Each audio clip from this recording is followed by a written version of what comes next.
Ada yang saya bisa bantu? Pak, Ulun mau ngambil hosti untuk perjamuan kudus. Ukur suhu tubuhnya dulu. Ya. Baik, silahkan masuk ke dalam dulu, cuci tangan. Setelah itu bisa masuk mengambil hosti itu.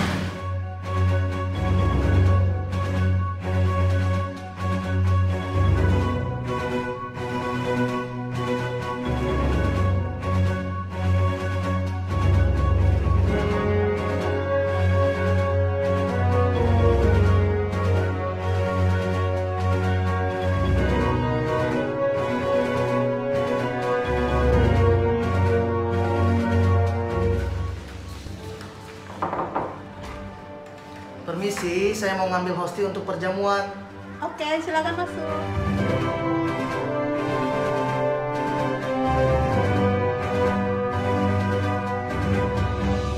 Ngambil berapa orang? Untuk 1 orang aja, Bu.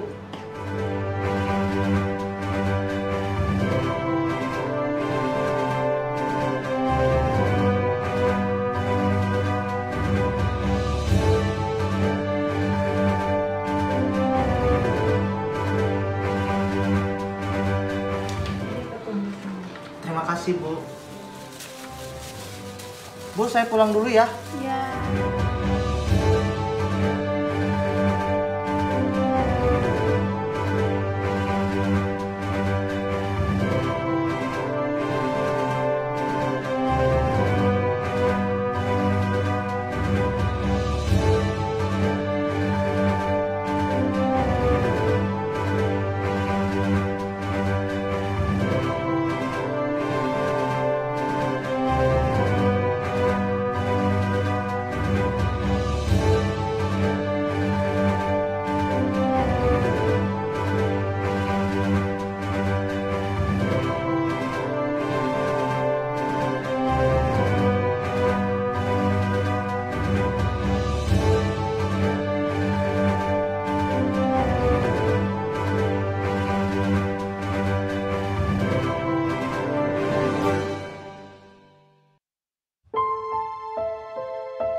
Panduan mengikuti dengan hikmat ibadah live streaming GKKA Indonesia Jemaat Banjarmasin yang tayang di YouTube channel GKKA Banjarmasin dengan jadwal tayang jam 9.30 pagi secara live dan 17.00 sore secara replay.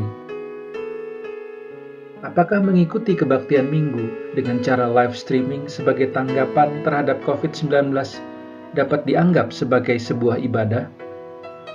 Robert Weber mengemukakan 4 hal yang utama di dalam tahapan ibadah. Yang pertama, masuk ke hadirat Allah, lalu mendengar Tuhan berfirman, meresponi firman Tuhan dengan ucapan syukur, dan kita diutus untuk mengasihi dan melayani. Jika kita ingin kebaktian minggu dengan cara live streaming menjadi sebuah tindakan beribadah, maka kita harus dengan sengaja berusaha masuk ke hadirat Tuhan, memberikan perhatian penuh ketika Tuhan berbicara, menanggapi firman-Nya dengan ucapan syukur, dan akhirnya berkomitmen untuk mengasihi dan melayani dunia. Namun realitasnya, banyak orang yang mengikuti kebaktian minggu dengan cara live streaming tidak dengan sengaja mengambil langkah pertama untuk masuk ke hadirat Allah. Contoh, saat minggu pagi ketika baru saja terbangun dari tidur, masih dengan menggunakan baju tidur, kemudian menyalakan komputer atau gadget, lalu menonton kebaktian minggu sambil mempersiapkan sarapan, dan setelahnya sambil menyantap sarapan tersebut.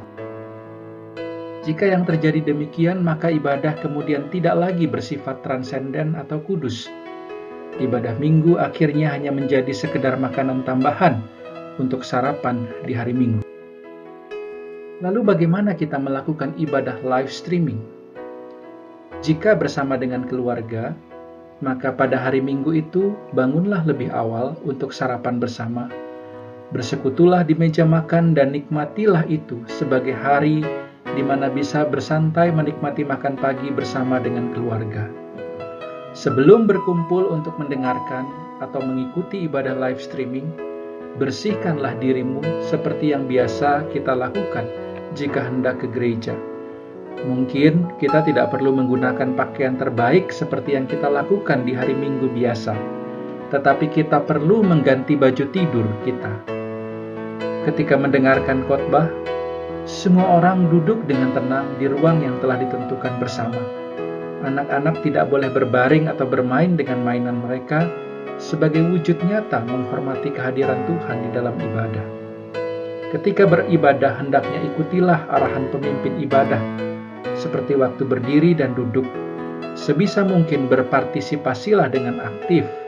Setelah ibadah selesai, ada waktu yang singkat untuk berdiskusi bersama dengan menggunakan pertanyaan, apa yang telah dipelajari dari ibadah hari ini? Setelahnya, luangkanlah waktu untuk berdoa bersama. Ketika kita melakukan setiap tahapan ini dengan sengaja di rumah kita, maka kita sudah mengikuti 4 tahapan ibadah minggu. Lalu bagaimana jika hanya seorang diri? Maka kita pun harus melakukan persiapan untuk mengikuti ibadah. Selesaikan makan, berpakaian, dan bersiaplah sebelum ibadah dimulai.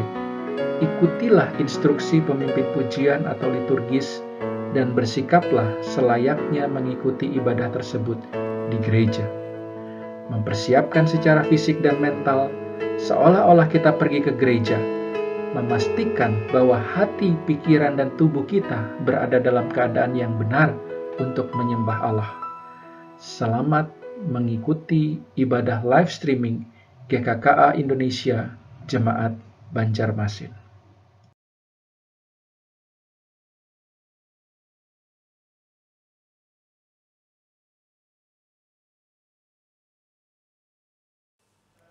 Shalom, sidang jemaat yang dikasihi oleh Tuhan Yesus Kristus, apa kabar? Kita patut menaikkan puji dan syukur kita ke hadapan Tuhan. Hanya oleh karena kasih dan perkenan-Nya, kembali kita boleh menikmati hari ini untuk beribadah bersama-sama dengan keluarga kita di hadapan Tuhan. Dan dalam ibadah minggu kali ini dirangkaikan dengan ibadah hari ulang tahun gereja kita yang ke-46 tahun. Mari kita mempersiapkan hati kita untuk masuk dalam ibadah. Kita mengambil saat teduh.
find rest, my soul,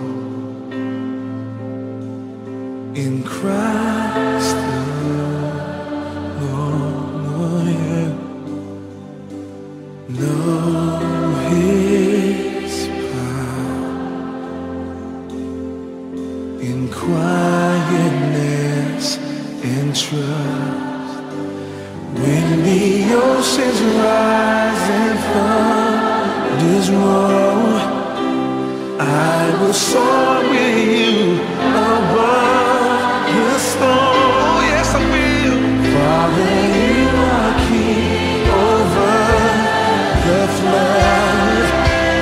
I will be still, know you, dark out, when the oceans rise and the flood. Say, I will soar with you above the storm. You are king over every single flood. I will be still, know you are God. Oh yes you are, oh yes you are.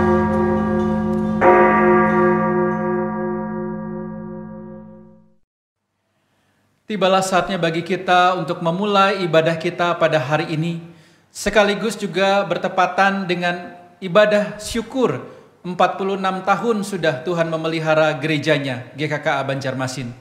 Oleh karena itu saya mengundang jemaat sekalian yang berada di rumah untuk mari kita bersama-sama bangkit berdiri dan dengarkanlah panggilan ibadah yang terambil dari Mazmur pasal 69 ayat 30 dan 34. Aku akan memuji-muji nama Allah dengan nyanyian, mengagungkan Dia dengan nyanyian syukur. Biarlah langit dan bumi memuji-muji Dia, lautan dan segala yang bergerak di dalamnya. Ibadah kita pada hari ini dan juga ibadah syukur kita atas penyertaan Tuhan 46 tahun bagi gerejanya. Kita mulai dengan satu pengakuan bahwa pertolongan kita adalah dalam nama Tuhan yang menjadikan langit dan bumi.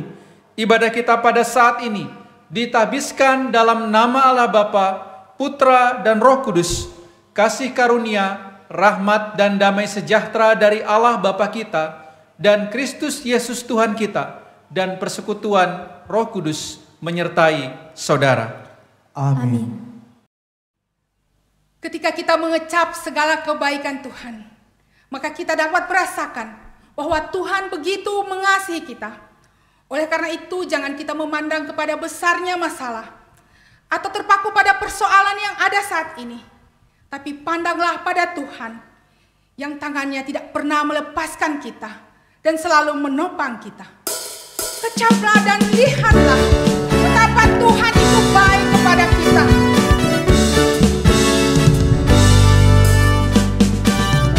Kecaplah dan lihatlah betapa baiknya Tuhan itu. Rasakan dan nikmati kasih setia Tuhan. Kecaplah dan lihatlah betapa baiknya Tuhan itu.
mengasihi, dan terus memelihara hidup kita. Jemaat Tuhan disilakan untuk duduk kembali. Kini tibalah saatnya bagi kita untuk datang menghadap Tuhan, mengakui dengan jujur segala dosa dan pelanggaran kita, segala kelemahan kita, segala dosa-dosa kita yang bahkan tersembunyi di hadapan orang lain. Tetapi Tuhan mengetahui, karena Dia Maha Tahu, Dia mengenal siapa kita, Dia mengenal kelemahan kita, Dia mengenal kekurangan kita. Oleh karena itu, mari kita menundukkan hati kita, menundukkan diri kita di hadapan Allah yang Maha Mengetahui dan yang mengasihi kita. Akui dengan jujur segala dosa dan pelanggaran kita. Mari kita berdoa.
Ya Tuhan, sungguh ajaib benar anugerah-Mu. Sesungguhnya siapakah kami ini yang layak untuk diampuni? Bahkan tidak ada satupun yang Kau minta daripada kami untuk pengampunan dosa-dosa kami, selain daripada kami dengan jujur mengakuinya di hadapan Tuhan dan menyerahkan dengan sungguh-sungguh pengampunan dosa kepada karya Kristus di kayu salib. Sesungguhnya tidak ada yang dapat kami lakukan terhadap dosa kami, oleh karena Kristus sudah menebusnya dengan pengorbanan yang mahal. Oleh karena itu ya Tuhan, kami bersyukur untuk pengampunan yang Kau beri. Dan biarlah kiranya di hari-hari kehidupan kami ke depan, kami boleh berkomitmen untuk hidup semakin hari semakin baik dan boleh berbuah bagi kemuliaan nama Tuhan. Terima kasih untuk pengampunan yang Tuhan beri. Dalam nama Tuhan Yesus, kami sudah berdoa. Amin. Kita bersyukur oleh karena kasih-Nya yang begitu ajaib dan anugerah-Nya yang begitu besar, sehingga Dia telah mengampuni dosa kita. Oleh karena itu, dengarkanlah berita anugerah yang terambil dari Yohanes pasal 15 ayatnya yang kelima. Demikian firman Tuhan. Akulah pokok anggur dan kamulah ranting-rantingnya. Barang siapa tinggal di dalam aku dan aku di dalam dia, ia berbuah banyak, sebab di luar aku kamu tidak dapat berbuat apa-apa. Buah dari kehidupan sejati akan kita peroleh jika Yesus tinggal di dalam kita dan kita tinggal di dalam Yesus. Mari kita memperbaharui komitmen kita di hadapan Tuhan dengan membacakan secara responsif Mazmur 145. Saya mengundang sidang jemaat Tuhan untuk berdiri. Aku hendak mengagungkan Engkau, ya Allahku, ya Raja, dan aku hendak memuji namamu untuk seterusnya dan selamanya. Setiap hari aku hendak memuji Engkau dan hendak memuliakan namamu untuk seterusnya dan selamanya. Besarlah Tuhan dan sangat terpuji, dan kebesarannya tidak terduga. Angkatan demi angkatan akan memegahkan pekerjaan-pekerjaanmu dan akan memberitakan keperkasaanmu. Semarak kemuliaanmu yang agung dan perbuatan-perbuatanmu yang ajaib akan kunyanyikan. Kekuatan perbuatan-perbuatanmu yang dahsyat akan diumumkan mereka, dan kebesaranmu hendak kuceritakan. Peringatan kepada besarnya kebajikanmu akan dimasyurkan mereka, dan tentang keadilanmu mereka akan bersorak-sorai.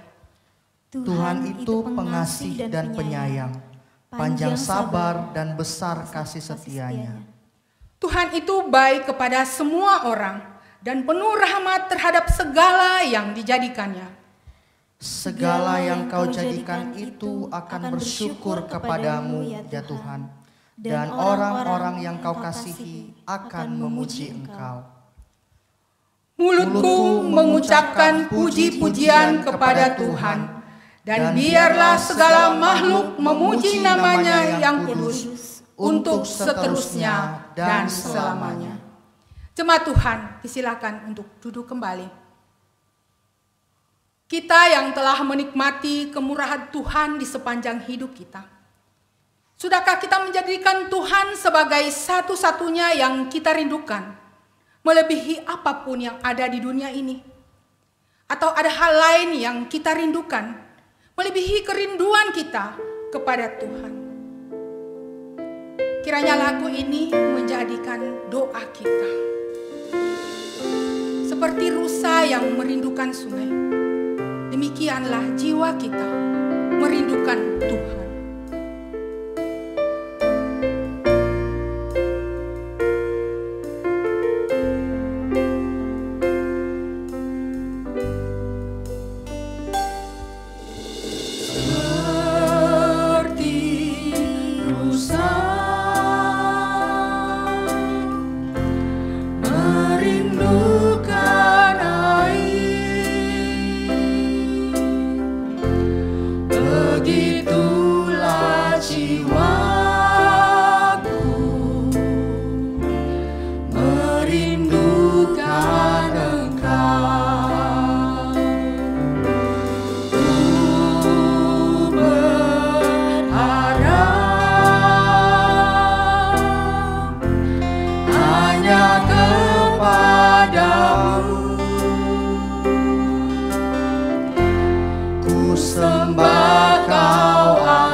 Shalom Bapak Ibu Saudara, selamat hari Minggu dan sungguh bersuka cita di minggu yang spesial pada hari ini dalam ibadah kita.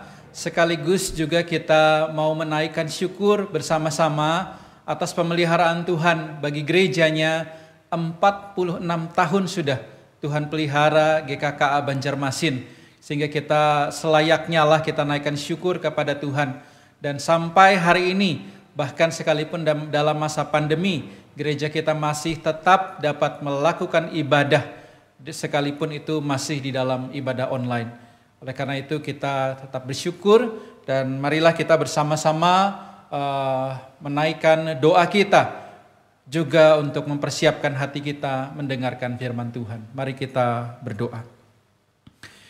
Bapa di dalam surga, kami bersyukur, berterima kasih karena Tuhan sudah pelihara gereja kami sampai 46 tahun. Sudah kami bisa beribadah bersama di gedung gereja ini, dan sebagai jemaat Tuhan kami sudah 46 tahun juga boleh bersekutu, boleh beribadah di tengah-tengah kota Banjarmasin. Terima kasih, dan hari ini di tengah-tengah ucapan syukur kami, Tuhan mau berbicara kepada kami melalui firman Tuhan. Mohon Engkau berkati dan pakai hamba-Mu sehingga bisa menyampaikan apa yang Tuhan rindukan di dalam sukacita kami atas pemeliharaan Tuhan 46 tahun hari ini. Terima kasih, ini doa kami dalam nama Tuhan Yesus kami sudah berdoa.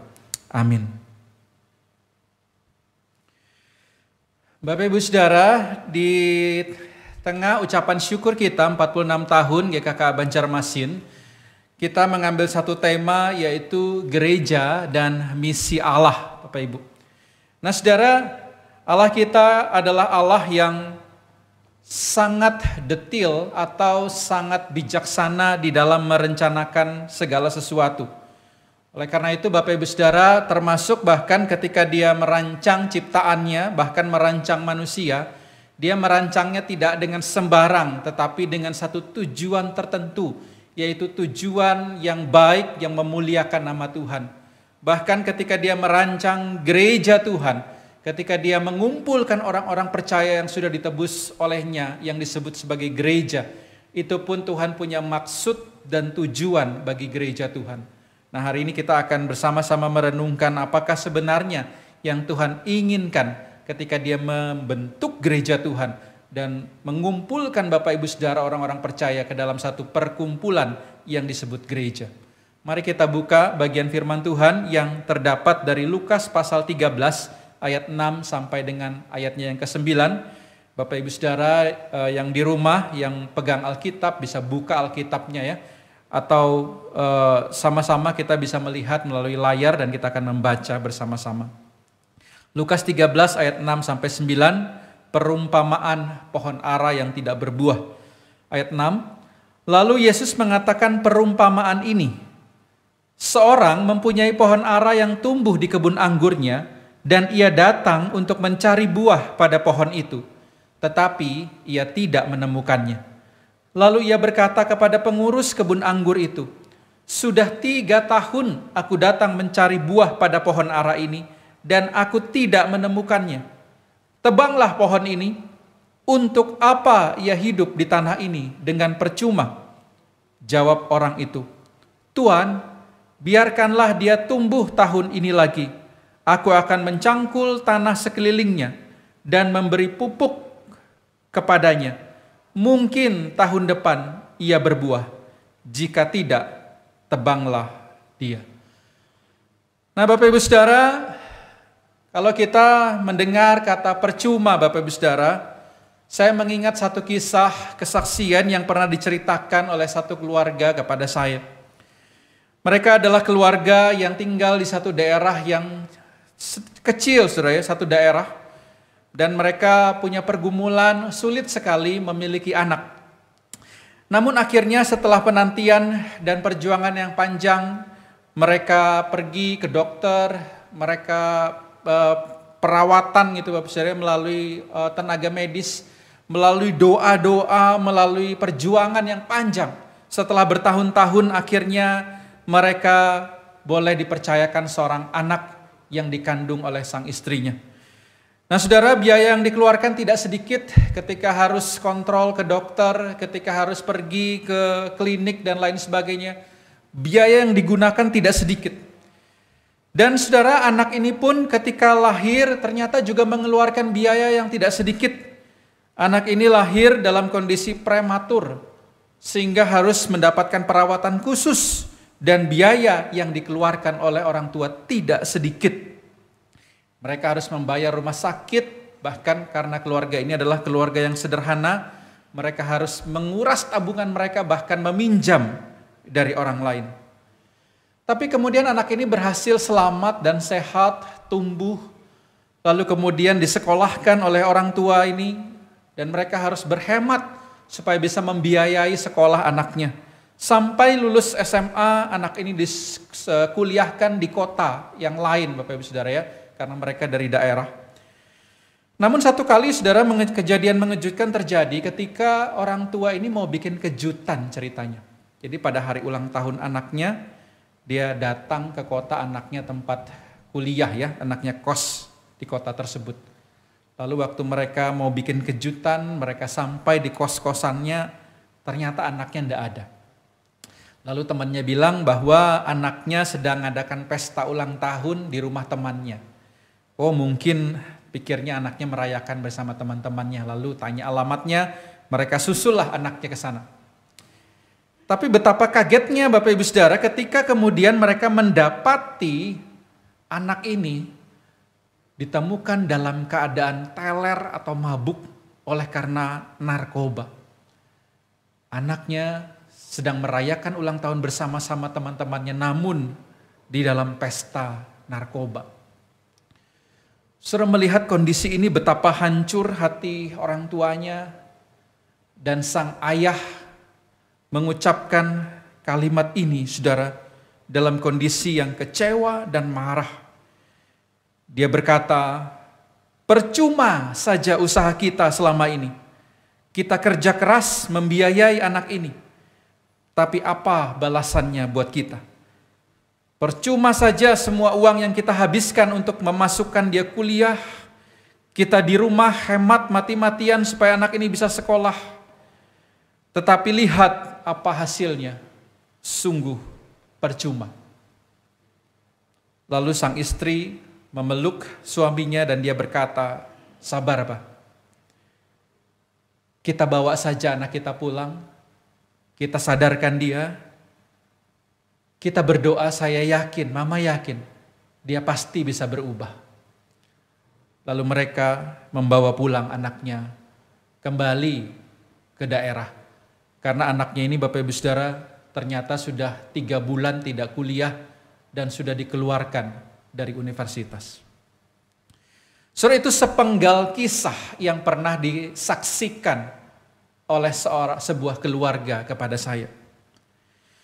Nah saudara, pernahkah kita mengalami yang namanya kekecewaan? Mungkin tidak seperti keluarga yang saya ceritakan tadi.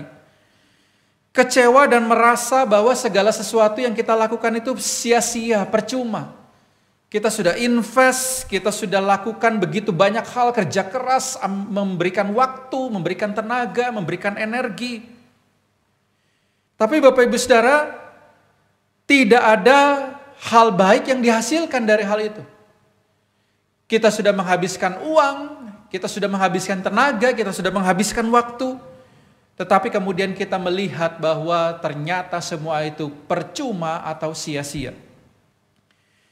Nah saudara, perumpamaan yang Tuhan Yesus kisahkan di dalam apa yang kita baca tadi saudara, adalah tentang pohon ara yang tidak berbuah di kebun anggur. Nah saudara, menarik tentang perumpamaan ini saudara, pohon ara ini ternyata berbuah di kebun anggur, bukan di kebun ara. Saudara. Karena memang saudara, pohon ara ini punya keunikan khusus, dia lebih mudah tumbuh. Sedangkan pohon anggur ini perlu perawatan yang lebih khusus. Nah, saudara, ini ada gambar satu kebun anggur, kalau saudara lihat ya, betul-betul ditata dengan rapi jaraknya, supaya saudara pohon ini dapat tumbuh dengan baik. Dia perlu dirawat dengan khusus supaya dia dapat berbuah dengan baik. Lalu saudara, ketika dia mendapat perawatan yang khusus, saudara, bahkan ketika saya baca-baca sumber tentang bagaimana merawat pohon anggur ini, saudara, dia harus setiap hari disiram, lalu kemudian harus diberikan pupuk dalam ukuran tertentu, tidak boleh kebanyakan, tidak boleh kurang. Sehingga saudara, barulah pohon anggur ini menghasilkan buah yang begitu baik. Kalau tidak saudara, pohon anggur ini tidak berbuah atau buah yang dihasilkannya kualitasnya buruk. Sehingga tanah yang digunakan untuk tumbuhnya pohon anggur ini betul-betul harus tanah yang subur dan penuh nutrisi. Dan menariknya saudara, di sana dikatakan bahwa tumbuhlah pohon ara. Tidak dijelaskan dalam perumpamaan ini apakah pohon ara ini tidak sengaja tumbuh atau sengaja ditanam oleh sang pemilik kebun. Tapi saudara, pohon ara ini ada di sana dan dibiarkan oleh sang pemilik kebun anggur. Mungkin maksudnya saudara ya, dilihat pohon ara ini mungkin tumbuh di sini ada gunanya juga. Lalu saudara, dalam perumpamaan ini kemudian diceritakan sang pemilik kebun anggur ini datang ke pohon ara ini. Jadi dia tidak datang ke pohon anggurnya saudara, karena dia tahu pohon anggurnya menghasilkan buah. Tapi dia datang kepada pohon ara ini saudara untuk mencari buah. Dan menariknya saudara, tidak didapatinya buah pada pohon ara tersebut. Lalu kemudian dia memanggil karyawannya atau orang yang biasa mengurus kebun anggurnya. Dia katakan, tebang saja pohon ini, percuma saja dia hidup di kebun anggur. Percuma saja dia menyerap segala nutrisi, pupuk, air dari kebun anggur yang begitu subur, dari tanah yang penuh dengan vitamin dan nutrisi yang dikhususkan untuk pohon anggur. Ia biarkan pohon ara itu di sana untuk menyerap segala sesuatu yang baik dan yang berguna. Tetapi dia tidak mendapatkan buah. Bahkan saudara, bukan hanya satu kali itu saudara. Ternyata dikatakan dalam bagian firman Tuhan tadi, sudah 3 tahun. Saya bayangkan saudara ya, mungkin di tahun ini dia datang, dia tidak dapat buahnya. Oke, tahun depan saya datang lagi. Tahun depan dia datang lagi, dia lihat tidak ada lagi buahnya. Dia masih sabar.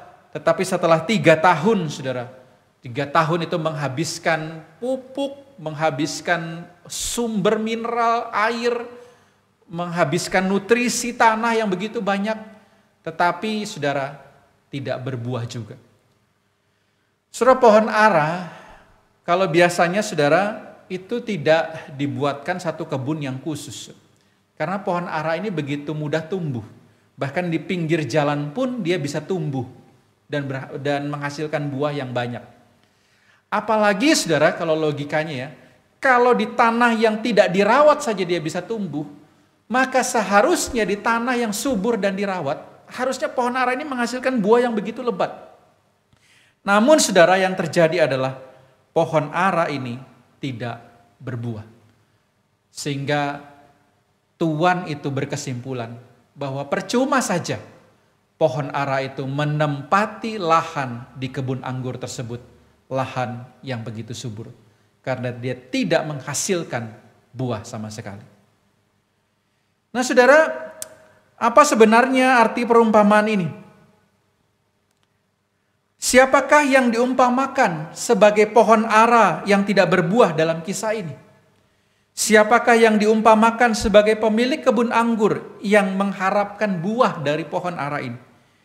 Siapakah yang diumpamakan sebagai sang pengurus kebun anggur yang memohon kepada sang pemilik memberi kesempatan lagi kepada pohon ara ini untuk berbuah?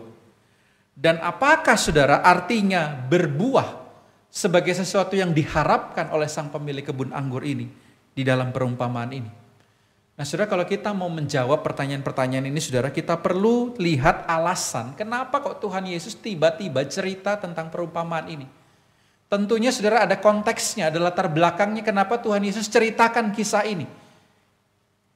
Saudara, ayat 1-5 menjadi latar belakang dari perumpamaan ini saudara. Di sana dikatakan, pada waktu itu datanglah kepada Yesus beberapa orang membawa kabar tentang orang-orang Galilea yang darahnya dicampurkan Pilatus dengan darah korban yang mereka persembahkan, Yesus menjawab mereka, sangkamu orang-orang Galilea ini lebih besar dosanya daripada dosa semua orang Galilea yang lain, karena mereka mengalami nasib itu? Tidak, kataku kepadamu, tapi jika kamu tidak bertobat, kamu semua akan binasa atas cara demikian. Atau sangkamu ke-18 orang yang mati ditimpa menara dekat Siloam lebih besar kesalahannya daripada kesalahan semua orang lain yang diam di Yerusalem?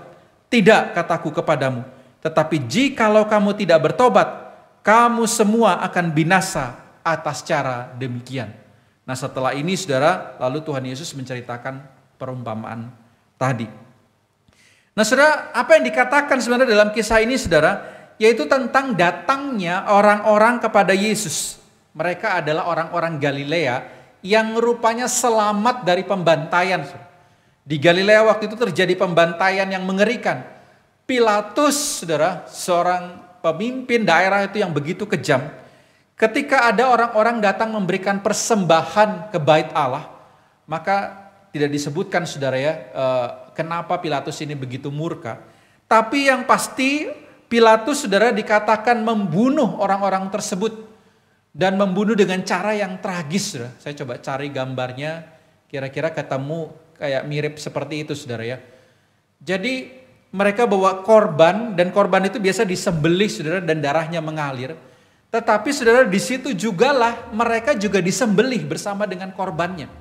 Sehingga darah korban yang mau mereka persembahkan di bait Allah itu tercampur dengan darah mereka. Saudara, ini sebenarnya adalah penghinaan kepada bait Allah. Tetapi di satu sisi mereka juga melihat ini kematian yang begitu mengerikan, begitu tragis. Sehingga saudara, orang-orang ini datang dan mengabarkan kepada Tuhan Yesus ada satu kejadian yang begitu keji dan tragis. Lalu mereka bertanya apa pendapat Tuhan Yesus tentang hal ini. Lalu menariknya Yesus menjawab saudara, sangkamu mereka lebih besar dosanya daripada semua orang Galilea, termasuk mereka yang datang melapor saudara.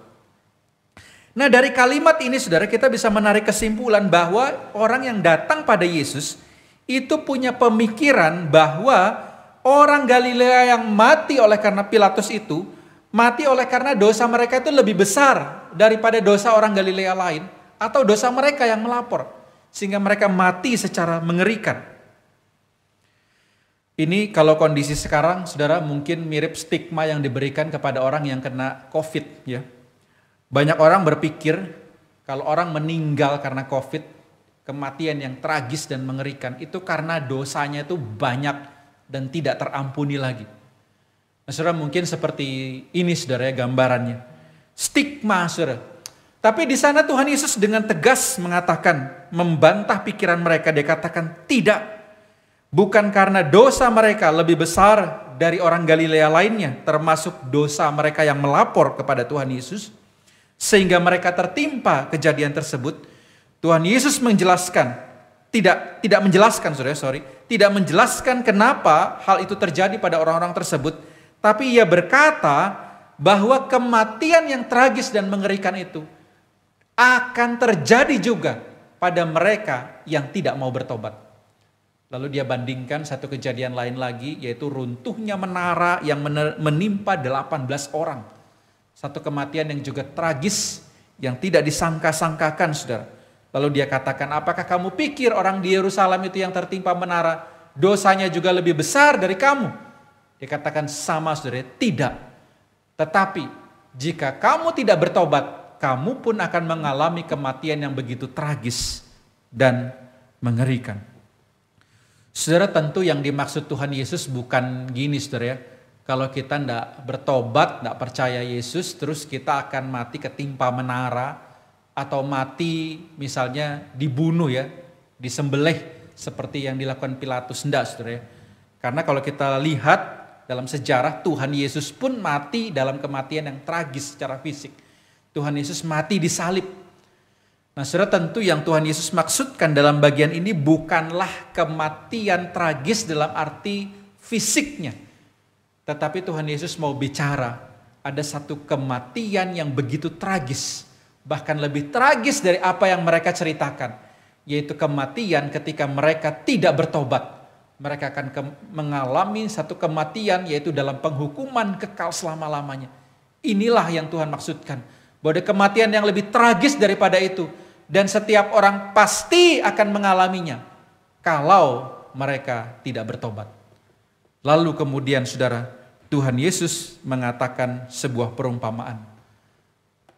Mengapa saudara orang-orang ini mengalami kematian yang tragis?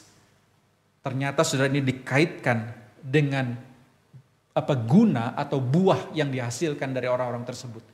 Karena jika seseorang itu tidak berbuah, tidak menghasilkan sesuatu buah pertobatan saudara, maka saudara, orang-orang tersebut akan mengalami kematian yang tragis dan mengerikan. Lalu masuklah saudara ke dalam perumpamaan ini. Dan mari bersama kita lihat makna dari perumpamaan ini.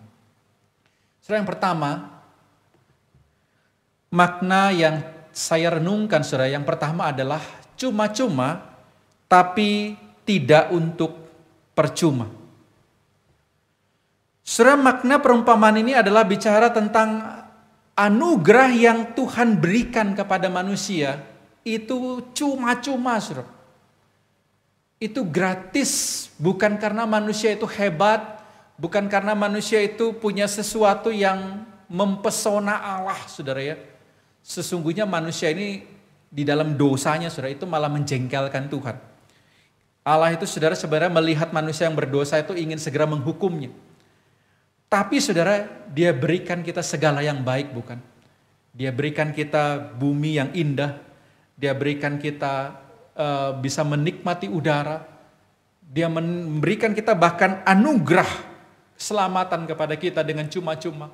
Dia berikan itu semuanya saudara, secara cuma-cuma oleh karena cinta dan kasihnya kepada manusia. Tetapi saudara, apa yang Allah berikan secara cuma-cuma bukan untuk dibuat menjadi percuma. Saudara, ini digambarkan dari ketidaklayakan sang pohon ara ini saudara, ketika dibiarkan tumbuh dan menikmati segala sumber hayati dari kebun anggur. Segala yang baik yang Tuhan ciptakan, yang Tuhan buat ini saudara, ini digambarkan dari sebuah kebun anggur yang betul-betul diolah, yang betul-betul dibuat dengan begitu subur dengan baik.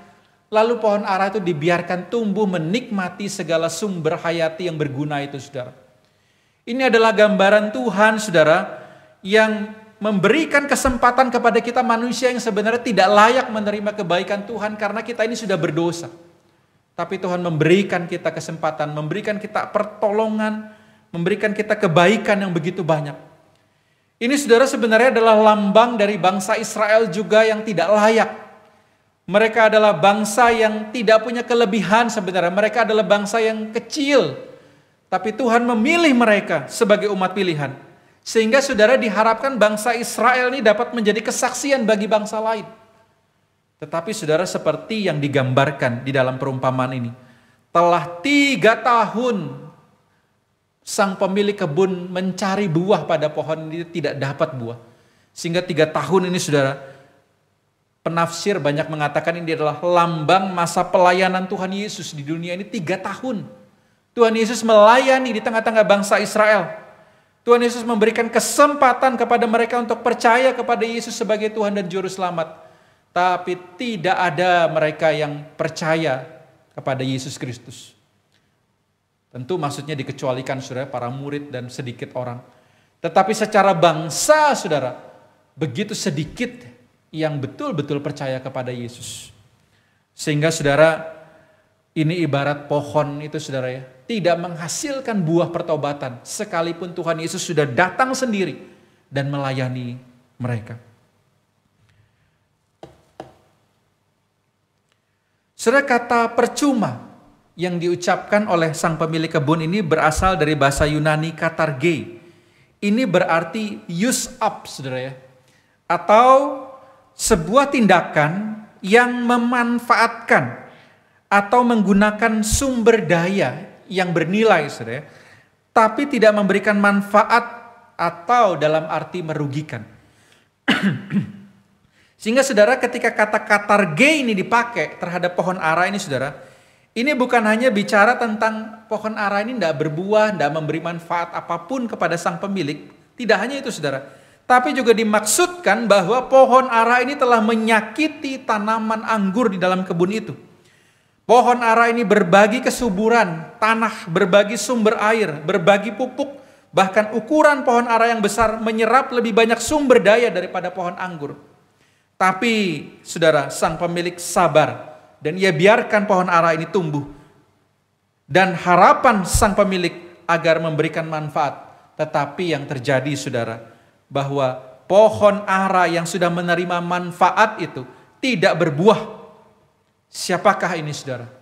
Mereka adalah orang yang mengaku Kristen, yang mendapatkan berkat Tuhan, mendapatkan perlindungan Tuhan, pertolongan Tuhan, tapi tidak memberikan buah bagi kerajaan sorga. Nah, apa maksudnya buah ini saudara? Apa maksudnya buah yang diharapkan oleh Tuhan? Saudara, yang diharapkan saudara, ini sebenarnya bukanlah buah, oh berarti saya sudah memberikan sumbangan saudara. Oh berarti saya sudah datang ke gereja, cukup itu buah saya gitu. Saudara, buah ini saudara bicara tentang buah pertobatan. Yohanes 15 ayat 5 katakan gini, Akulah pokok anggur dan kamulah ranting-rantingnya.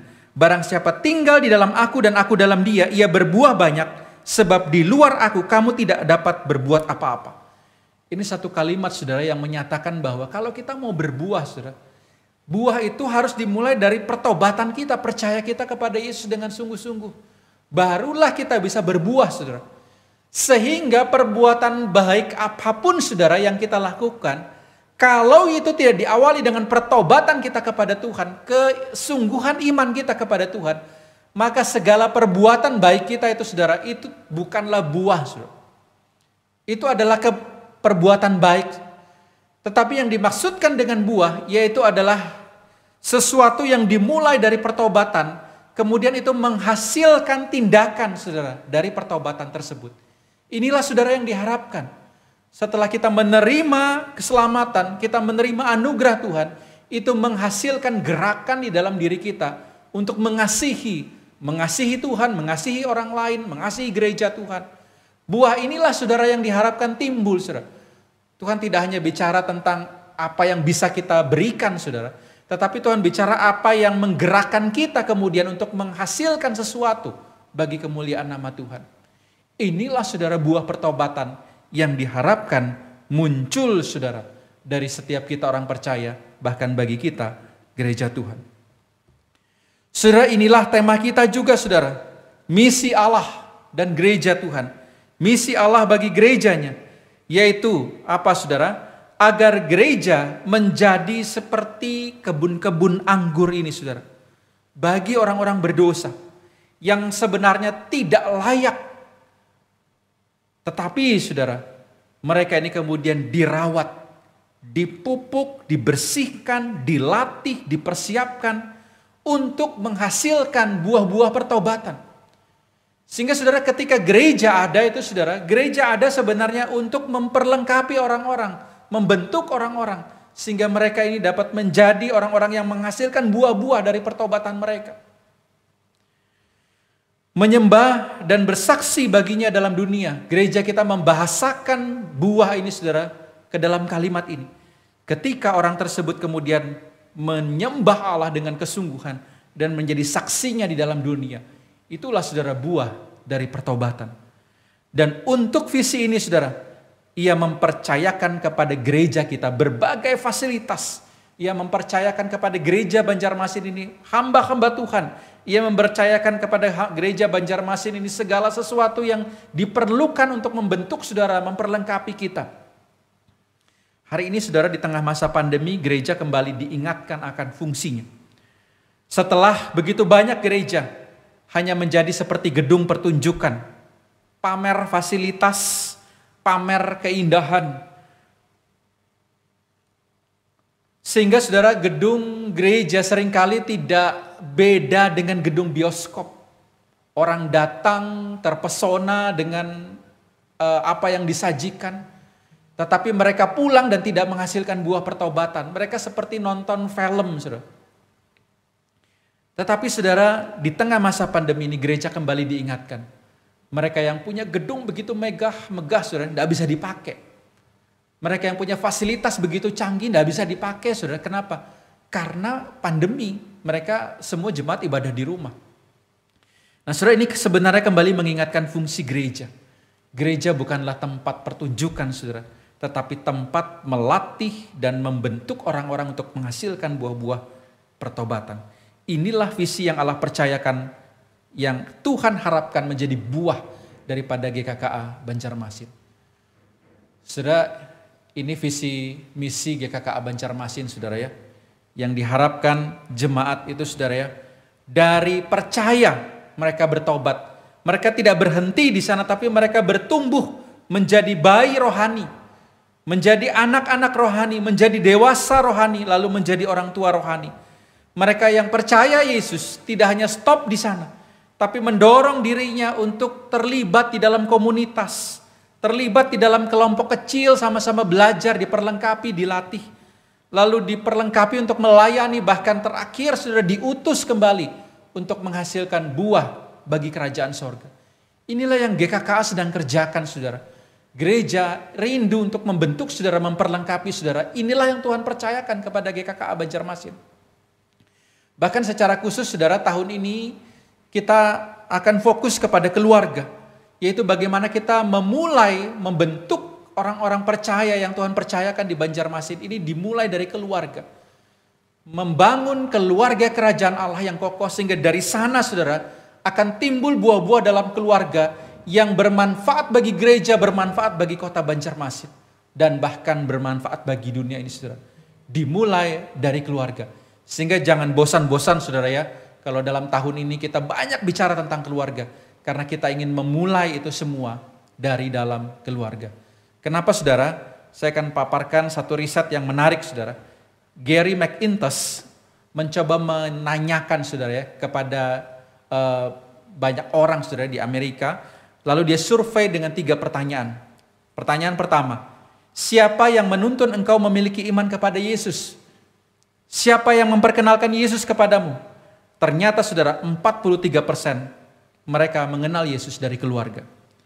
Metode apa yang paling mempengaruhi engkau percaya kepada Yesus? Ternyata, saudara, bukan dari KKR, bukan dari obrolan dengan tim penginjilan. Ada juga, saudara, tapi tidak besar. Yang paling besar adalah percakapan dengan anggota keluarga. Lalu yang ketiga, siapa yang memberi pengaruh agar engkau datang ke gereja, mau ke gereja? Ada yang diajak teman 22%, oleh karena diri sendiri 27%, tapi 28% anggota keluarga berperan besar. Sehingga, saudara, kenapa kita mau pakai ini, saudara ya? Karena kita tahu keluarga sangat besar pengaruhnya bagi iman seseorang, sehingga iman itu bisa menghasilkan buah-buah yang diharapkan bagi kerajaan sorga. Saudara, waktu saya tidak begitu banyak, saudara ya, tetapi ini yang mau saya sampaikan. Jika kita mau berbuah lebat, mulailah dengan pertobatan sejati. Tanpa pertobatan sejati, sesungguhnya nasib kita akan mati dengan cara yang tragis, seperti dengan orang-orang Galilea yang darahnya dicampurkan Pilatus dengan darah persembahan dan orang-orang Yerusalem yang tertimpa menara, saudara. Namun Tuhan Yesus tidak sedang bicara kematian fisik, saudara, tapi bicara tentang kematian kekal, penghukuman Allah untuk selama-lamanya. Saudara, mulailah dengan pertobatan sejati, sehingga kita bisa menghasilkan buah-buah bagi kerajaan sorga. Sudah 46 tahun sudah Tuhan percayakan GKKA Banjarmasin, saudara, di dalam pertumbuhannya. Paling tidak ada 4 masa dilewati oleh sejarah gereja ini, saudara. Tahun 74 sampai 83 masa perintisan, di mana gereja kita itu pinjam gedung orang lain, saudara. Hanya diikuti oleh 13 orang jemaat, dilayani oleh 1 hamba Tuhan, Pendeta Mark Silas. Tapi, saudara, itu tidak mematahkan semangat mereka terus merintis gereja ini, sehingga masuk masa kedua tahun 83 sampai 88 ini dalam masa perjuangan, di mana hamba Tuhan silih berganti, bahkan gereja dalam sejarah itu hampir ditutup, saudara, karena dianggap tidak berbuah, tidak menghasilkan sesuatu. Tetapi Tuhan kasih kesempatan kepada gereja ini untuk boleh tetap buka, tetap bertumbuh, saudara. Diberi lagi kesempatan oleh sinode, saudara, untuk tetap buka. Hamba-hamba Tuhan masih percaya bahwa gereja ini masih punya harapan. Dan puji Tuhan, saudara, dalam masa perjuangan itu Tahun 988 sampai 94 gereja ini terus bertumbuh dan bertambah jumlahnya. Bahkan bisa membeli satu lahan di Jalan Veteran, saudara. Setelah kurang lebih 16 tahun kita pinjam gedung gereja HKBP. Bahkan 3 tahun kita sempat pinjam gedung gereja GKE. Kita tidak punya uang, jemaat kita sedikit. Tetapi tahun 94, saudara, kita bisa bangun gedung gereja ini. Dan kita puji syukur, saudara, dipercayakan jemaat lebih dari 300 orang hari ini. Tapi pertanyaannya, saudara, ketika Tuhan Yesus datang dan mencari buah setelah 46 tahun gereja ini merintis, berjuang dan bertumbuh, adakah dia dapati buah, saudara? Apakah dia bisa melihat buah-buah dalam kehidupan jemaat GKKA Banjarmasin? Saudara, cuma-cuma, tapi jangan kita buat percuma anugerah Tuhan. Dan kesempatan yang Tuhan berikan itu bukanlah kesempatan yang selamanya ada, saudara, tapi ada batasnya. Oleh karena itu mari selagi masih ada kesempatan kita menghasilkan buah, dimulai dari keluarga kita. Saudara, saya akan tutup khotbah saya dengan sambungan cerita di awal tadi, saudara. Setelah anak itu dibawa pulang, saudara, akhirnya anak itu disekolahkan di sekolah yang lain. Anak itu bertobat, saudara. Dia kapok, dia lihat orang tuanya begitu sedih, begitu kecewa, dia berubah. Dan akhirnya, saudara, dia sekolah dengan baik. Dan hari ini, saudara, anak itu menjadi salah seorang pengusaha yang berhasil di daerah Jawa Timur, saudara. Dia menjadi pengusaha yang sukses dan berhasil. Lalu kemudian orang tuanya bisa berkata, tidak percuma engkau diberikan kesempatan. Saudara, hari ini, jika kita didapati oleh Tuhan, apakah Tuhan akan berkata seperti pohon ara itu, saudara? Percuma saja aku memberikan engkau kesempatan hidup. Percuma saja aku mempercayakan engkau berbagai fasilitas. Atau mungkin ketika dia melihat gereja kita, apakah Tuhan akan berkata percuma saja gedung yang begitu besar? Ataukah dia akan berkata, tidak percuma engkau dipercayakan anugerah yang begitu besar. Karena engkau menggunakan itu sebaik-baiknya untuk kemuliaan Tuhan. Menghasilkan buah dari pertobatan yang kau lakukan. Saudara, saya mengucapkan selamat ulang tahun kepada GKKA Banjarmasin. Biarlah kiranya bertambah usia, semakin banyak buah-buah yang dihasilkan. Dan semakin banyak jemaat yang mau dibentuk dan kemudian menghasilkan buah-buah dari pertobatan.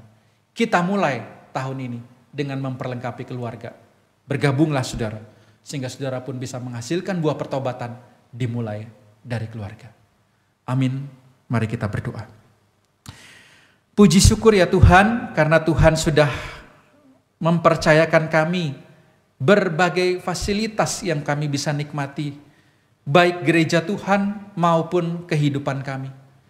Bahkan dalam kami yang kondisi ekonomi biasa-biasa saja pun, Tuhan tetap percayakan kami satu kehidupan yang bisa kami jalani. Bukan seberapa banyak yang Tuhan percayakan, tapi seberapa banyak kami bertanggung jawab untuk menghasilkan buah dari apa yang Tuhan percayakan. Tolong kami Tuhan, supaya kami bisa menghasilkan buah-buah dari pertobatan kami, dimulai dari keluarga. Berkati gereja Tuhan, sehingga di dalam tahun-tahun yang Tuhan percayakan, kami boleh terus bertumbuh dan menghasilkan buah bagi hormat dan kemuliaan bagi nama Tuhan. Ini doa kami, dalam nama Tuhan Yesus kami sudah berdoa. Amin.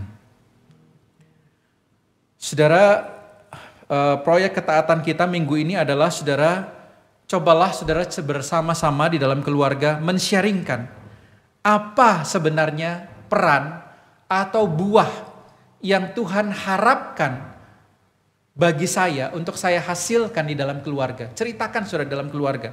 Sehingga saudara paham apa yang saudara harus kerjakan, apa yang saudara harus hasilkan di dalam keluarga sesuai dengan harapan Tuhan. Nah, saudara sharingkan itu di dalam keluarga dan silahkan membagikannya di dalam PDP minggu ini.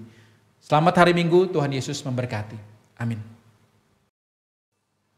Saya mengundang sidang jemaat Tuhan untuk berdiri bersama dengan umat kudus Allah. Di segala tempat dan sepanjang zaman, mari kita mengikrarkan pengakuan iman rasuli demikian. Aku percaya kepada Allah, Bapa yang Maha Kuasa, Khalik langit dan bumi, dan kepada Yesus Kristus, Anaknya yang tunggal Tuhan kita, yang dikandung daripada Roh Kudus, lahir dari anak darah Maria, yang menderita sengsara di bawah pemerintahan Pontius Pilatus, disalibkan, mati dan dikuburkan, turun ke dalam kerajaan maut. Pada hari yang ketiga, bangkit pula dari antara orang mati, naik ke surga, duduk di sebelah kanan Allah, Bapa yang Maha Kuasa. Dan dari sana Ia akan datang untuk menghakimi orang yang hidup dan yang mati. Aku percaya kepada Roh Kudus, gereja yang kudus dan am, persekutuan orang kudus, pengampunan dosa, kebangkitan orang mati, dan hidup yang kekal. Amin. Jemaat Tuhan, disilakan untuk duduk kembali. Bersyukur, bersyukur, dan bersyukur. Suatu untaian kata yang begitu indah yang terdengar di telinga kita. Dan itu seharusnya ada dalam kehidupan setiap orang yang mengaku percaya kepada Tuhan. Atas kasih penyertaan, atas kasih pemeliharaan Tuhan dalam kehidupan kita. Secara khusus sebagai anggota gereja GKKA Banjarmasin, kita bersyukur jika pada bulan ini gereja kita berulang tahun yang ke-46. Mari sebagai jemaat Tuhan kita saling mendukung dalam doa, saling menopang satu dengan yang lainnya, sehingga kemuliaan Tuhan dapat dinyatakan melalui gereja kita. Sebagai ungkapan syukur atas pemeliharaan Tuhan atas gereja kita, kita akan menyaksikan persembahan greeting wishes dari pemuda Gloria, dilanjutkan dengan tarian dan terakhir paduan suara Hosana. Selamat menyaksikan.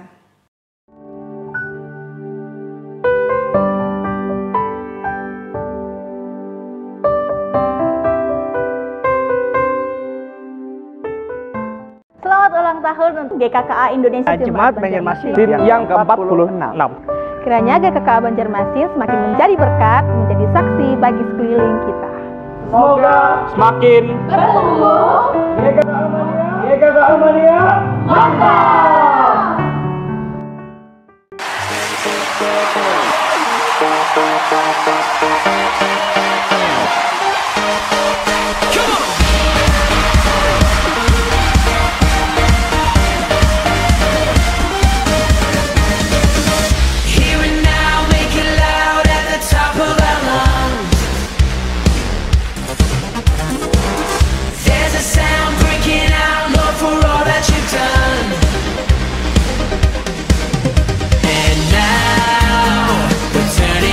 Turning our hearts to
Indonesia. Banjarmasin. Tuhan Yesus. Tuhan Yesus. Tuhan Yesus memberkati.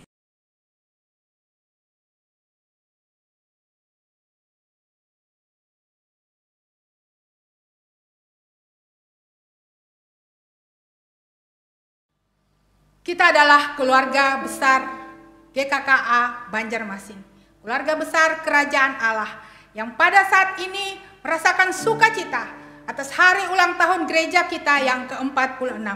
Sebagai wujud sukacita kita, mari kita memberikan salam kepada seluruh anggota keluarga di rumah kita masing-masing.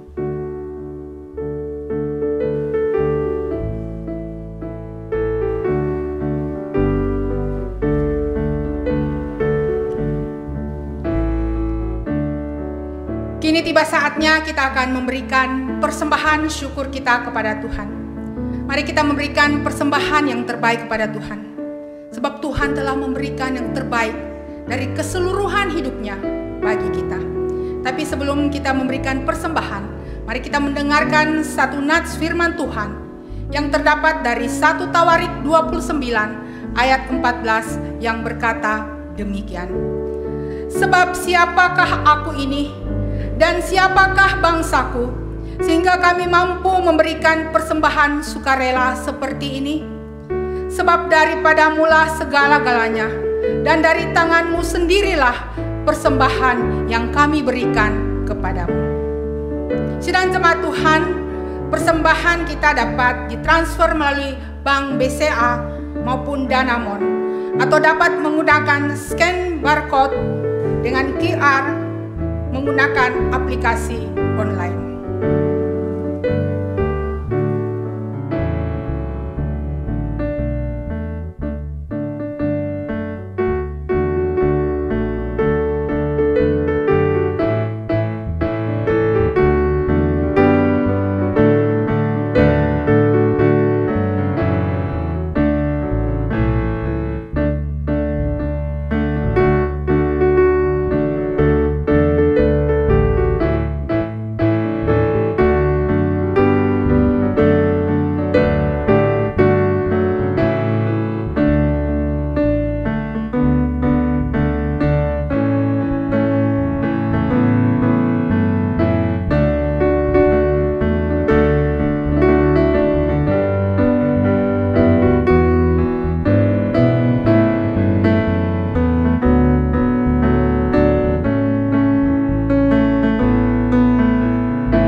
Bersyukur kita beroleh kesempatan untuk memberikan persembahan, dan sekarang kita akan berdoa. Mari saya mengajak kita semua sekali lagi kita berdiri dan mari kita naikkan syukur kita atas persembahan yang sudah kita berikan. Mari kita berdoa. Bapa di surga, terima kasih Engkau telah memberkati kami dengan berkat-berkat rohani dan juga Engkau memberkati kami dengan berkat-berkat jasmani, sehingga kami juga beroleh bagian di dalam memberikan persembahan untuk pekerjaan Tuhan, untuk pelayanan yang Tuhan percayakan khususnya di GKKA Banjarmasin. Sekalipun di tengah kondisi pandemi dan perekonomian yang begitu sulit, tetapi kami bersyukur Tuhan masih memelihara anak-anak Tuhan dan memberkati sehingga boleh mencukupkan segala kebutuhan, bahkan ambil bagian di dalam persembahan. Terima kasih, berkati usaha, pekerjaan yang dikerjakan oleh anak-anak Tuhan. sehingga Tuhan boleh terus berikan jalan keluar dalam setiap pergumulan, khususnya permasalahan perekonomian kami. Terima kasih, kami juga mau bersama-sama berdoa agar jemaat Tuhan boleh menjadi alat Tuhan yang boleh berbuah bagi kemuliaan Tuhan. Biarlah kiranya ketika kami bersama-sama merayakan ulang tahun yang ke-46, ketika kami bersama-sama mengingat anugerah dan pemeliharaan Tuhan, kami tidak menyimpan untuk diri kami sendiri saja, tetapi jemaat boleh dipakai menjadi alat Tuhan, sehingga boleh berbuah menjadi kemuliaan bagi nama Tuhan. Secara khusus di kota Banjarmasin, gereja Tuhan dapat menjadi terang bagi kota Banjarmasin. Setiap jemaat Tuhan boleh menjadi kesaksian yang hidup, baik bagi rekan kerja, baik di tengah-tengah keluarga. Para orang tua, anak-anak boleh menjadi kesaksian bagi orang lain, sehingga mereka boleh melihat bagaimana anak-anak Tuhan itu hidup, dan boleh ada kemuliaan Tuhan hadir di tengah-tengah kota Banjarmasin melalui gereja Tuhan. Kami berdoa juga, biarlah kiranya gereja boleh memberi dampak, khususnya di tengah-tengah kota Banjarmasin. Sudah 46 tahun Tuhan percayakan, dan Tuhan menantikan terus hasil berbuah lebat daripada GKKA Banjarmasin. Oleh karena itu ya Tuhan, biarkanlah Engkau terus berkati gereja ini, sehingga boleh terus memberikan dampak, khususnya di tengah-tengah kota Banjarmasin. Boleh menjadi terang, boleh menjadi garam yang mempengaruhi setiap sendi-sendi kehidupan, khususnya di kota ini. Terima kasih, kami doakan juga untuk pemerintah dan kondisi perekonomian.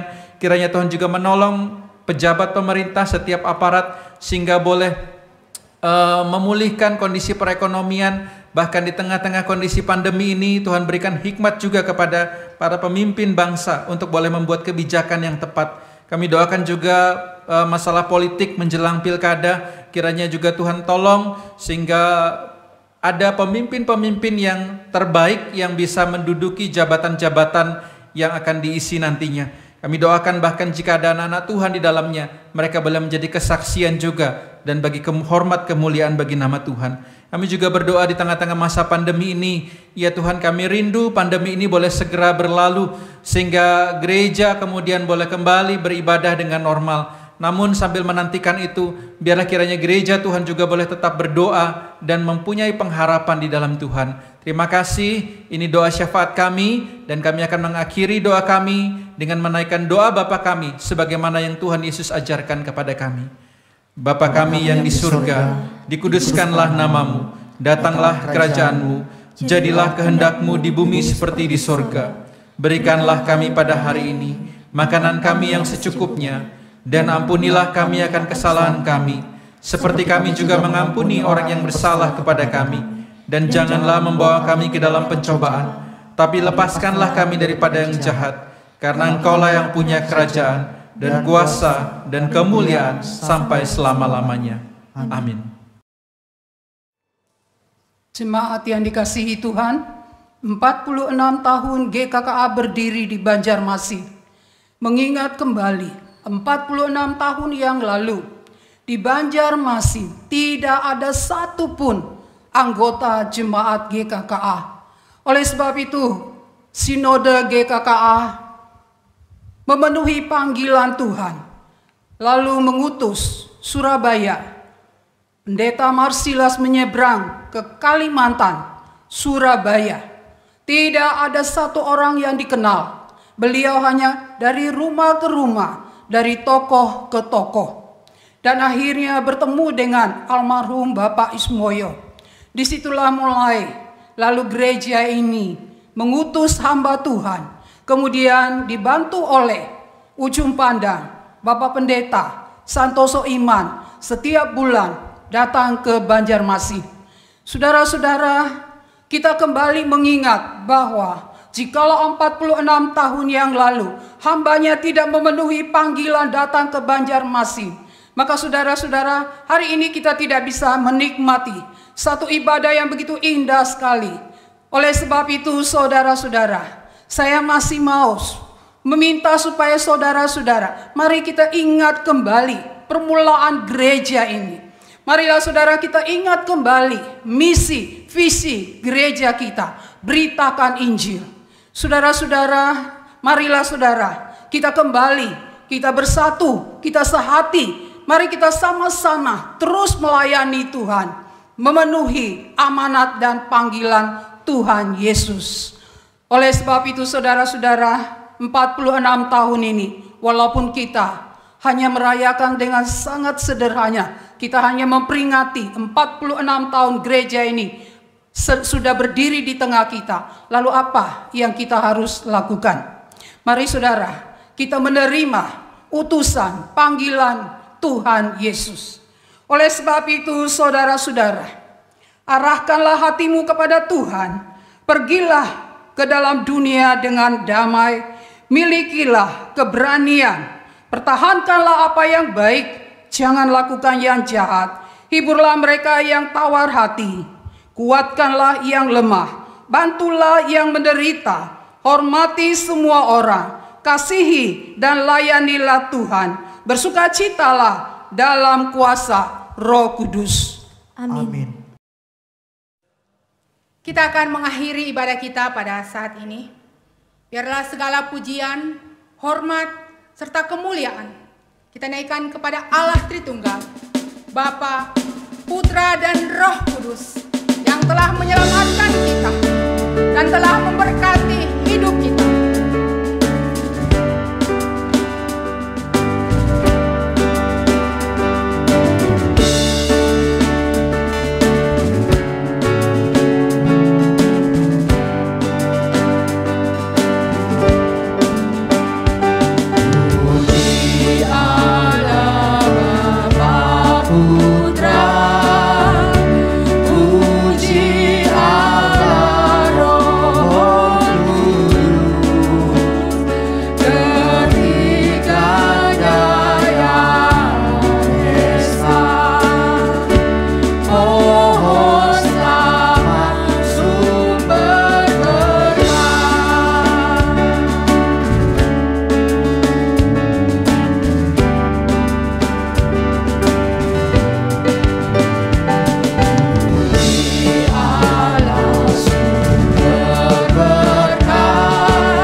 Jemaat yang dikasihi Tuhan, terimalah berkat Tuhan.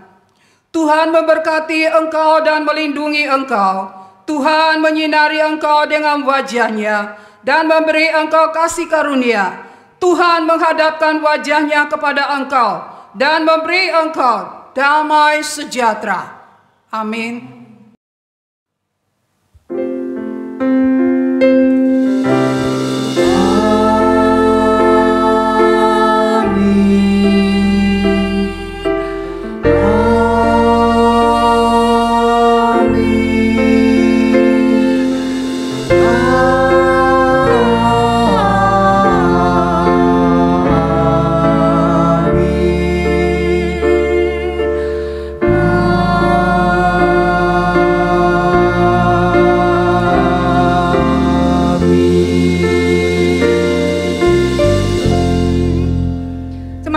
Silakan duduk, mari kita bersaat teduh. Setelah ini kita akan menyaksikan warta gereja di layar monitor kita. Selamat hari Minggu, Tuhan Yesus memberkati kita semua.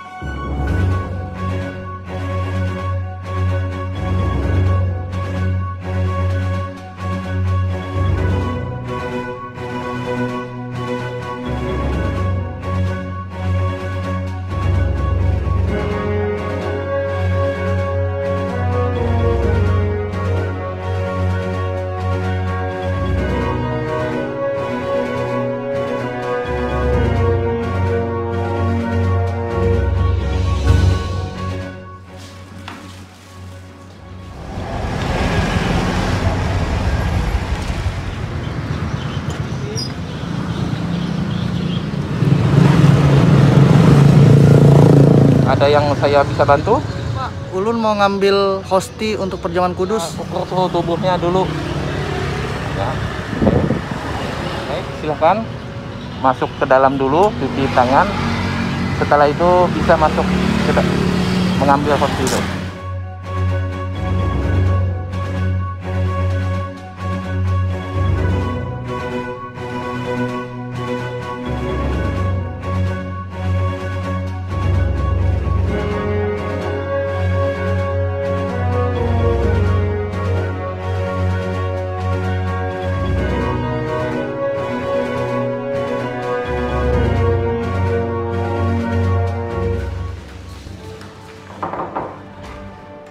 Permisi, saya mau ngambil hosti untuk perjamuan.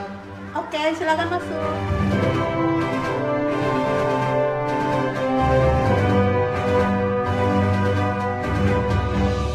Ngambil berapa orang? Untuk 1 orang aja, Bu.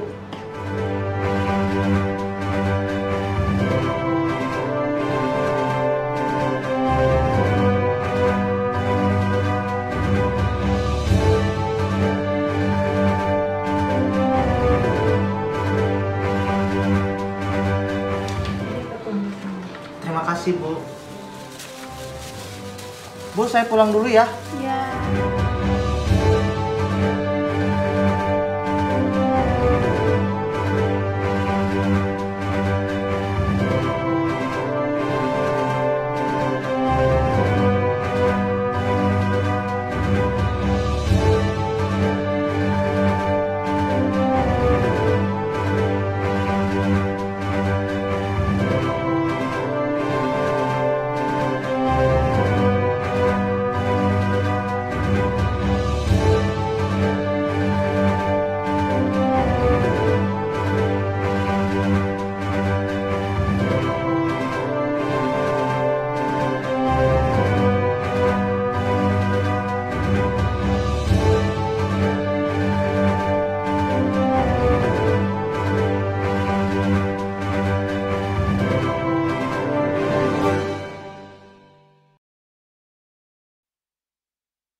Here and now, make it loud at the top of our lungs. There's a sound breaking out, Lord, for all that you've done. And now we're turning our hearts to you. And oh, we'll never stop loving you. Come on. This will be the best time of our life as we encounter your love again. Here with you, our hearts will come alive as we declare your praises. Whoa, oh, oh, oh, oh, oh, oh. Come on. As we declare your praises. Whoa, oh, oh, oh, oh, oh, oh. From the start, here we are to collide with your love. Every heart set apart just to be where you are. And now we're turning our hearts to you. We'll never stop loving. Come on, let's praise Him tonight, play it, shake it. This will be the best time of our lives as we encounter your love again. Here with you, our hearts will come alive as we declare your praises. Oh, oh, oh, oh, oh, oh, oh. As we declare your praises. Oh, oh, oh, oh, oh, oh, oh. Come on, put your hands together. This is our time. This is our place. This is our moment to lift your name. This is our time. This is our place. This is our moment to lift your name. Oh, this is our time. This is our place. This is our moment to lift. We'll lift your name higher. This is our place. This is our moment to lift your name.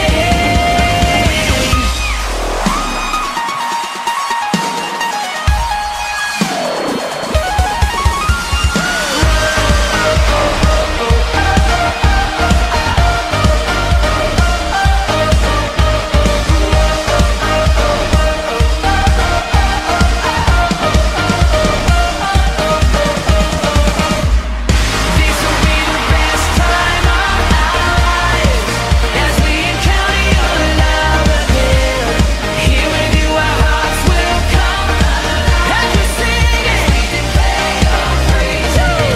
Whoa, oh, oh, oh, oh, oh, oh. As we declare your praises. Whoa, oh, oh, oh, oh, oh, oh. Come on, make some noise for Jesus.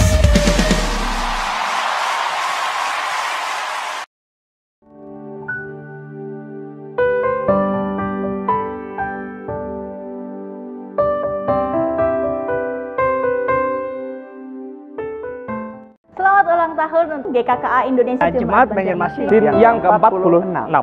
Kiranya GKKA Banjarmasin semakin menjadi berkat, menjadi saksi bagi sekeliling kita. Semoga semakin bertumbuh. GKKA Armania. Mantap.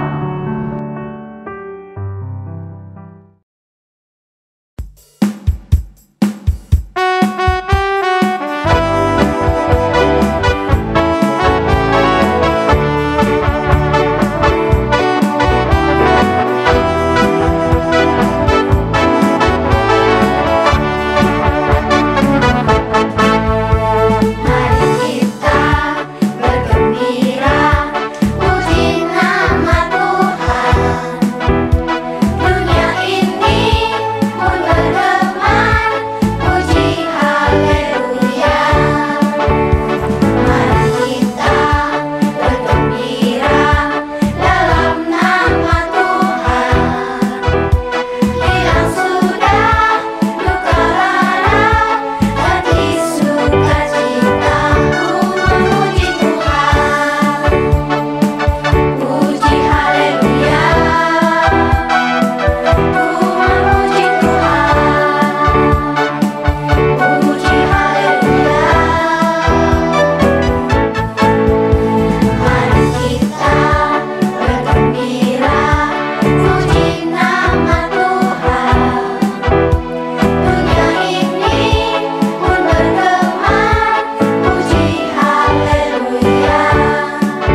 Tuhan Yesus Tuhan Yesus Tuhan Yesus memberkati.